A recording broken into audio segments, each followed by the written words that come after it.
په سلام یم مورجانې ستا د دنګې حوصلې ته په سلام یم مورجانې ستا د دنګې حوصلې ته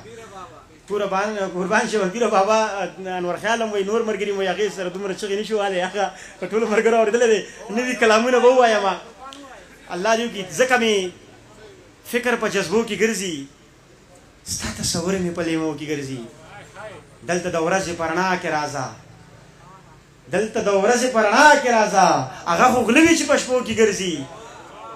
دلته د ورځې په رڼا کې راځه هغه خو غله وي چې په شپو کې ګرځي دوی که رڼا ته شو نه منمومي دوی به مړه کېږي چې تیارو کې ګرځي دلته شپونکی د دې نه دی خبر دلته لیوان ګډو بیزو کې ګرځي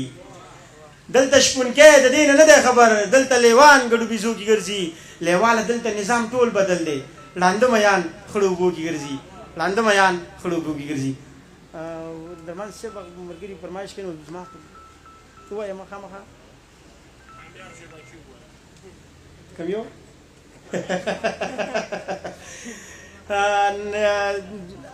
فطرت فرمایش کړی دی خو دغه به ځکه په ځای پرېږدم چې هغې کې څه شعرونه داسې دي چې اب بل ټیم بیا ووایم نور به درته ووایم تاسو ټول د دې ډالۍ وي دغه یو ملګري فرمایش هم کړی دی هغه به هم کوشش وکړم چې پوره کړم په ټول درته غږېږم او په تال درته غږېږم د خپل د خوار وطن په هر یو سوال درته غږېږم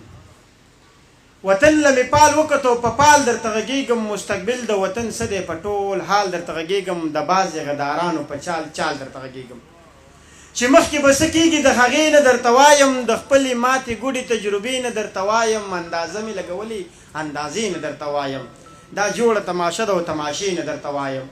ریښتونه که مجاز دی خو زمونږ دپاره ساز دی یو بل فلم جوړیږي او یو بلې فلم ساز دی پښتانه به پکې مړه شي دا د پټې کیسې راز دی بس زمونږ سر ته د خیر وي پورته کړی مو آواز دی خو دومره درته وایم چې د نوي جنګ آغاز دی خو دومره